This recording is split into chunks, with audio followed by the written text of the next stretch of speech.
So, welcome to another episode of Morning Coffee with me, Professor Alex. Now, I do have an empty cup of coffee next to me, and I'm not wearing my bathrobe this time or my t shirt. So, what's going on?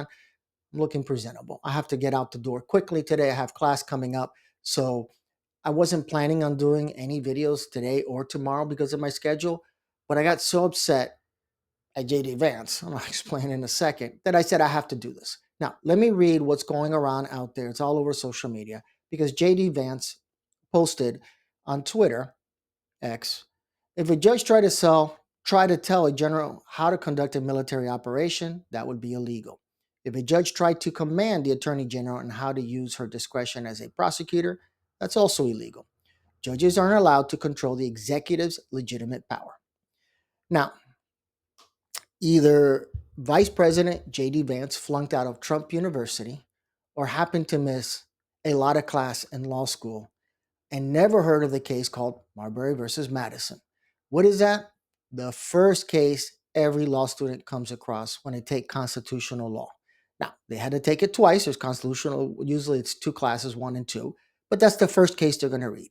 Now, what do you need to know about that case? Simply put, judicial review. The courts have the authority to review. Simple enough? Yes. This is how it works.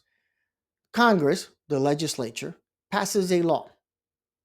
The executive branch has to enforce that law, and the Supreme Court can interpret the law.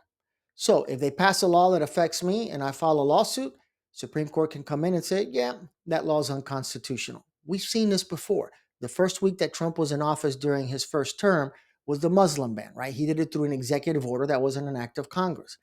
It kept going back to the courts. It was modified like 8 or 9 times, if I remember correctly. Why? Because the Supreme Court kept saying, this is discriminatory. You can't write the executive order like this. Eventually, they got it right. It's always worked that way. But J.D. Vance, who knows apparently nothing about this case or the law or the system of checks and balances, posted that. Now, let me ask you this question. He went to Harvard and he went to Yale, right? Went Yale Law School.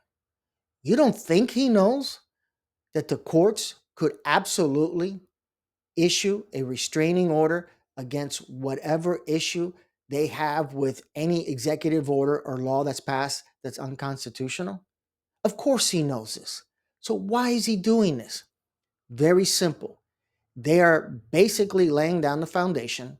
Project 2025, president never heard of it, doesn't know anything about it, doesn't know who these people are yet. He's been on planes with them 1,000 times, and most of his staff is coming from those related to Project 25. And what's his name? Russell, is that his first name? Vought, who's now canceled the Consumer Financial Protection Bureau. I'm going to do a separate blog post on that because that one really pisses me off because that's something that really protects consumers. But they're going in there like Edward Scissorhands, cutting up everything. They don't even know what they're doing. That's the problem with incompetence. You mix it up with incompetence, and that's where you have a fire that's ready to happen. But anyway, he knows that he is wrong. He knows he just lied. And by the way, if a case is before a judge, absolutely a judge can say all those things. They even have courts just for the military. You would think that J.D. Vance would know that because he was in the military. JAG Court, come on. We all know this already. Apparently, he doesn't know this. So now my question to you is, why is he posting that? Doesn't he know the law? Doesn't he have access to the White House counsel or anybody else who has a law degree that could tell him you're wrong? Because they're laying down the tracks, the foundation of saying, we're about to stop listening to what the courts say. In our opinion, we have the right to basically ignore the courts. Now, if that's the case, what happens when a court order says don't do ABC and they still do ABC? Normally, someone gets held in contempt. So let's say the law is don't do this. For example, don't come pick me up at a house. If the Supreme Court passes law that says you cannot pick up Alex at his house, and the White House says, we're going to do it anyway. Now what? How do you stop them? That's the point of the system of checks and balances, so that it doesn't get to that level. But you know who? And this is something I've been ignoring, and not ignoring, not wanting to use that term, not wanting to believe in it. You know who does those kind of things? Kings. Literally, that is a definition of a king.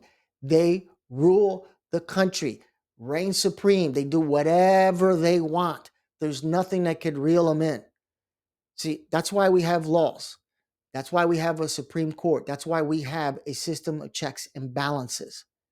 And yet, they're telegraphing their next move. The courts cannot stop us, which means we don't have then a system of checks and balances where all three branches are co-equal. Let's say in a whole pie here, 1/3. Each is 1/3 power. That's exactly what they're telling you. We're not going to listen to the courts. That's why you hear the term, there's a constitutional crisis. Because if they ignore Supreme Court ruling, or better yet, they're going to listen to Supreme Court rulings that favor them. Because when the Supreme Court said that Trump had the ability or he was immune from prosecution for acts related to the presidency, we'll take that on. We'll listen to that one. We're just not going to listen to them. We're going to pick and choose the laws that we like. So all these rulings that were made in Trump's favor, nobody seemed to have an issue with that one, but they will have an issue with the ones that they don't like. This goes back to election fraud in 2016, where apparently all the votes for Republicans, right? Votes for a senator, a member of the House at the state level, whatever it was, the sheriff, all those votes for Republicans were good. But the votes for Trump were the ones that were meddled with. That is garbage. But that is what they fed people who believed it. I didn't believe it because either they're just taking comments, they just make a comment and they accept it without any critical thinking. If you go to the page of the profile of JD Vance, you can see all the people saying, "Oh yeah, we got to go after these judges, and we have to impeach them publicly." Okay, moron who made that statement. Of course, it's impeached publicly. It will be a hearing, and everybody has access to the hearing. But these people are ignorant. They're stupid. They're being fed stuff, and they're just regurgitating that information. That doesn't make you intelligent. Intelligent means critical thinking, applying what someone says, dissect it, break it down, and then decide whether it's true or not just reach conclusionary statements. And that's what they teach you in law school: issue, rule, application, and conclusion. Conclusion, when you're dissecting they give you an essay, you have to write the essay. Conclusion is like this much worth of the answer. It doesn't mean much what the conclusion is, because depending on what side of the case you're on, you're going to argue one or the other.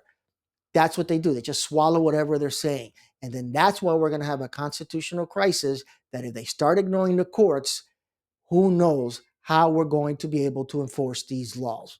All right. So keep that in mind. Hopefully I can make another video tomorrow. Any questions or comments, like always, please feel free to post them in the comment section of this video, and get ready. Take care.